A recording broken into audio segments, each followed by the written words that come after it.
Witam. Dzisiaj opowiem Wam wszystko, co trzeba wiedzieć o klonach. Po pierwsze, dowiecie się o ogólnych warunkach uprawy klonów palmowych i japońskich.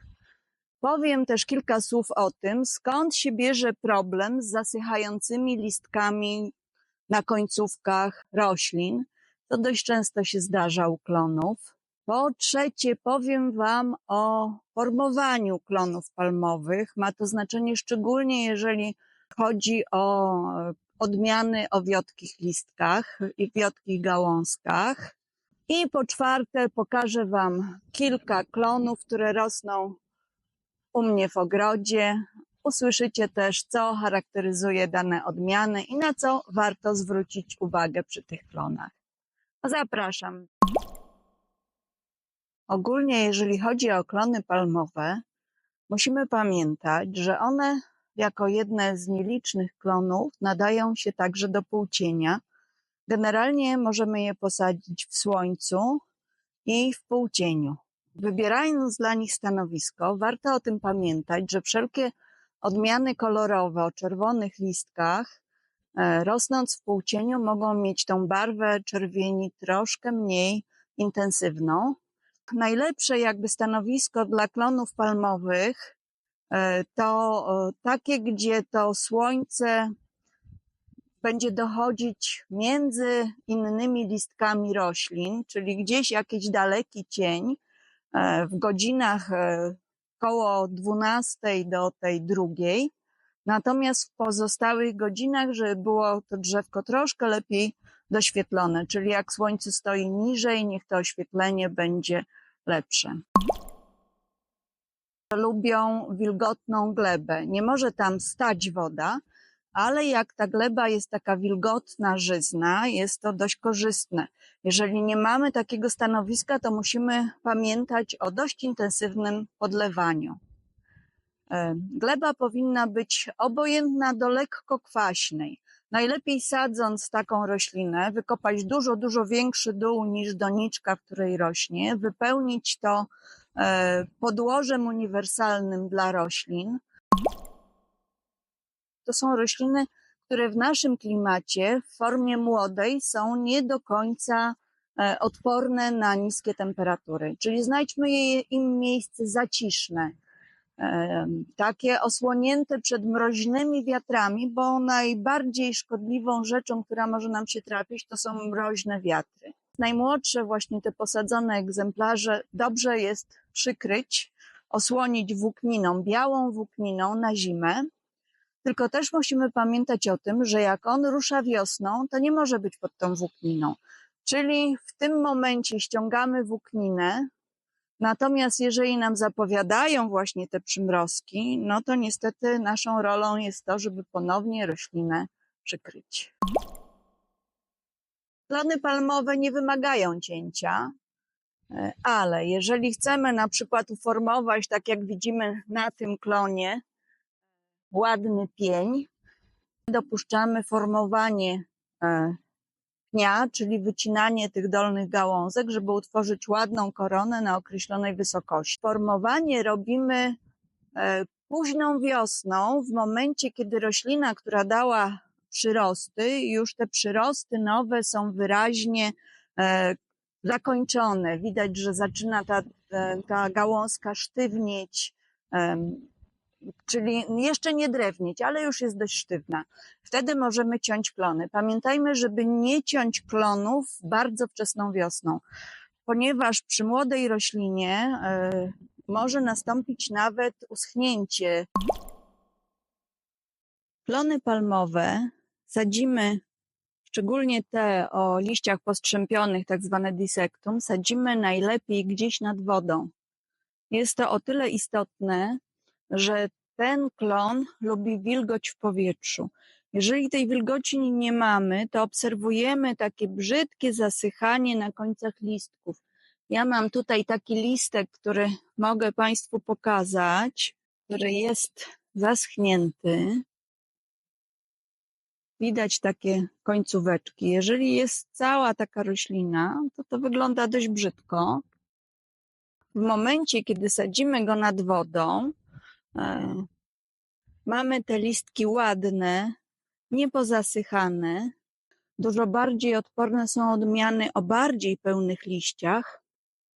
Natomiast ten trzeba wziąć pod uwagę, że nie jesteśmy mu w stanie zapewnić tak dobrych warunków, kiedy nie ma w pobliżu zbiornika wodnego. Naturalnie te klony rozchodzą się w dół, jeżeli chodzi o rośnięcie gałązek.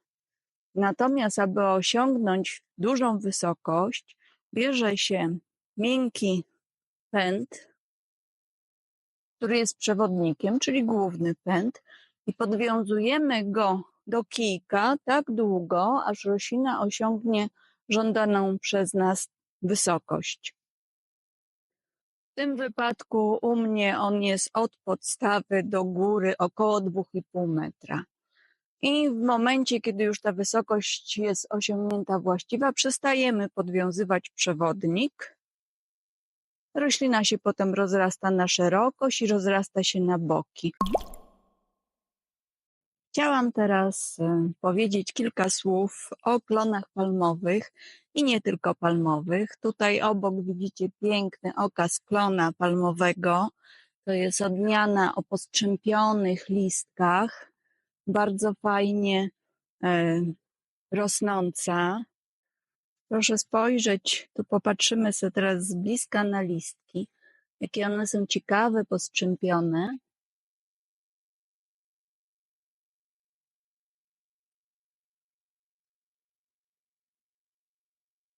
Bardzo ładna odmiana. O tej porze roku robiąca się coraz bardziej czerwona, ponieważ on w środku lata jest lekko zielono-czerwony. Natomiast im bliżej jesieni, jak i też wiosną, kiedy są młode przyrosty, ta barwa nabiera intensywności i się robi intensywnie, pięknie czerwony. W tej chwili mamy początek października, gdzieś za 2 tygodnie to już w ogóle nie będzie tego burego koloru, tylko zostanie intensywna czerwień.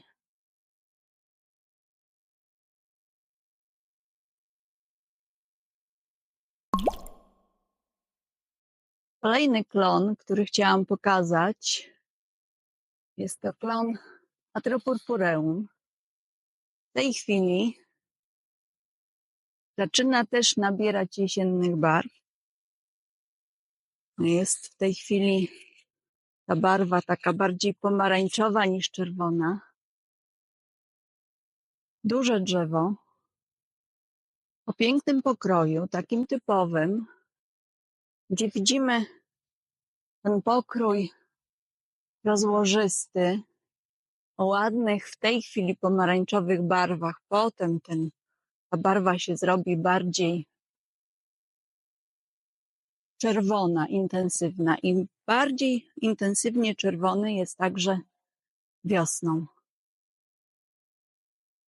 On nie musi już rosnąć nad wodą, czyli ma tą przewagę nad tamtą odmianą Dissectum, że możemy go posadzić w każdym miejscu w ogrodzie. Znosi półcień, czyli nie musi być w jakimś bardzo pełnym słońcu. Niemniej pamiętajmy, że w momencie, kiedy sadzimy go w półcieniu, ta intensywność czerwieni może być mniejsza. W pełnym słońcu uzyskuje lepsze wybarwienie, ale tak jak widać jeszcze bez przebarwień jesiennych też ta barwa jest taka ładna. Popatrzmy sobie jeszcze na ten klon z bliska. Widzimy, jaka jest różnica w listeczkach. Ładna roślina, duża, wysoka. W tej chwili on ma tutaj około 25 lat. Natomiast wysokość to jest 4 do 5 metrów.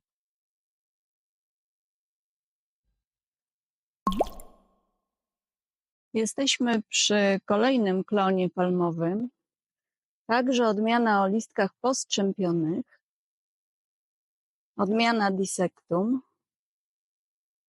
ale zielona. Ona już nie jest tak wrażliwa na wilgotność w powietrzu. Także jego możemy spokojnie posadzić przy rabatach, przy roślinach. Oczywiście musimy dbać od niego tak jak od każdą inną roślinkę, jeżeli chodzi o podlewanie, szczególnie w stanie młodym.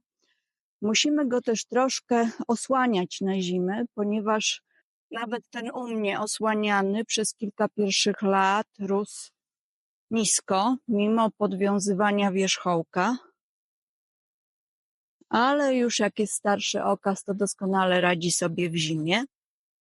I ten klon jeszcze będzie podwyższany, jeżeli chodzi o wysokość. Gdyby nie był podwiązywany, to leżałby zupełnie tak jak te gałęzie, tylko byłyby kolejne nawarstwiające się poziomy tego klona. On w końcu by osiągnął jakąś konkretną wysokość, ale trwałoby to dość długo. Natomiast w tej chwili proszę popatrzeć, ja stanę na wysokości takiej, jak on rośnie i on już jest w tej chwili wyższy ode mnie, już ma ponad 2 metry. Jest to roślinka, która tutaj rośnie około 10 lat. Pewno jeszcze 10 nie będzie, pewno 9. Także ten wzrost jest dość szybki, tylko pamiętajmy o podciąganiu w górę wierzchołka. I znów podejdźmy sobie do niego bliżej. Listeczki, właśnie takie charakterystyczne, postrzępione, dokładnie tak jak przy tamtej odmianie czerwonej. Pięknie przebarwiający się na jesień.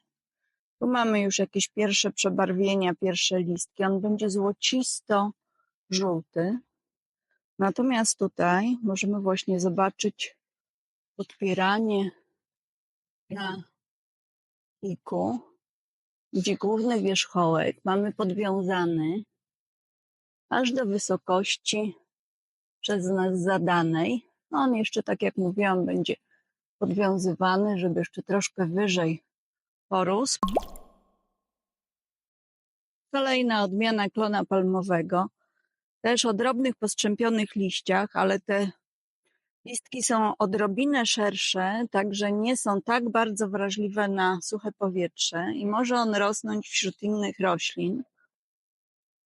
Jest to odmiana, która jest wiosną czerwona, potem się robi taka prawie zielona, natomiast w okresie jesiennym ma wspaniałe pomarańczowo-złote przebarwienia. W tej chwili ten jego wygląd jest może najmniej atrakcyjny, ale pięknie tutaj też wygląda. Możemy go prowadzić jako taki mały krzew, tak jak jest u mnie to prowadzone. Proszę popatrzeć, tutaj są pędy od samej ziemi. Natomiast też możemy go podkrzesać i starać się wyprowadzić jeden pęd, co nie ukrywam jest troszkę trudniejsze, bo on ma tendencję do rośnięcia bardziej w formie takiego kilkupniowego małego drzewka. Przyjrzyjmy się z bliska listkom, jak i owocnikom. Też ciekawe.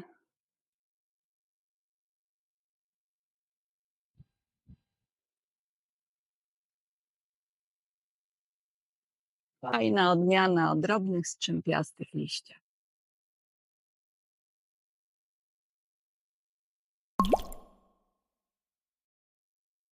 Klon szczepiony, też palmowa odmiana, zaszczepiony na pewnej wysokości.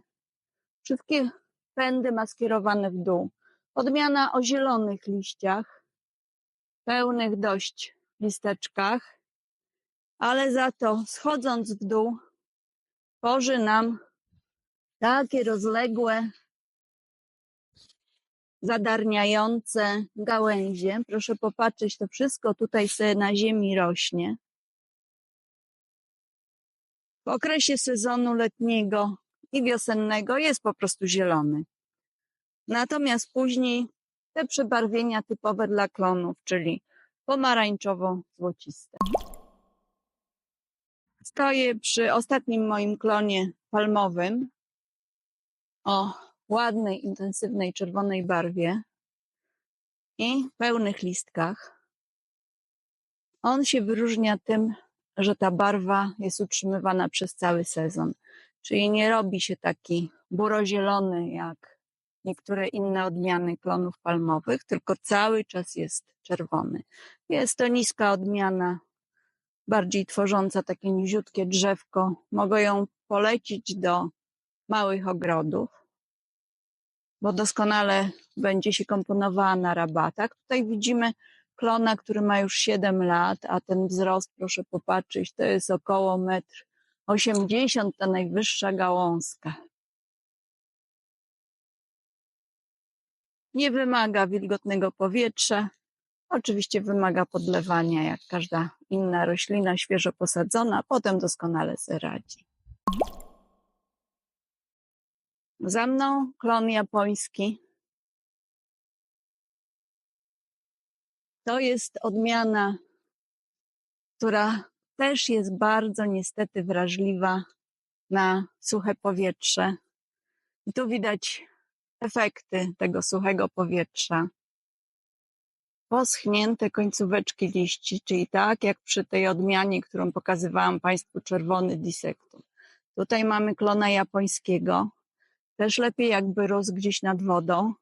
W tym roku były bardzo duże upały i niestety widać to na zbyt wczesnym ogołoceniu.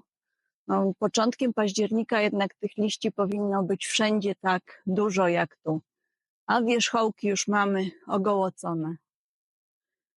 Ale jeszcze przed nami piękne barwy tego klona, piękne przebarwienia, które w zupełności oddadzą jego barwę, też złocisto-pomarańczowe barwy. Zresztą wszystkie klony przebarwiają się naprawdę przepięknie. On wczesną wiosną jest intensywnie żółty wpadający wręcz w pomarańcz. W późniejszym okresie letnim jest właśnie taki, gdzie ta barwa dominująca to jest zieleń, a później przechodzi w pomarańczowe barwy.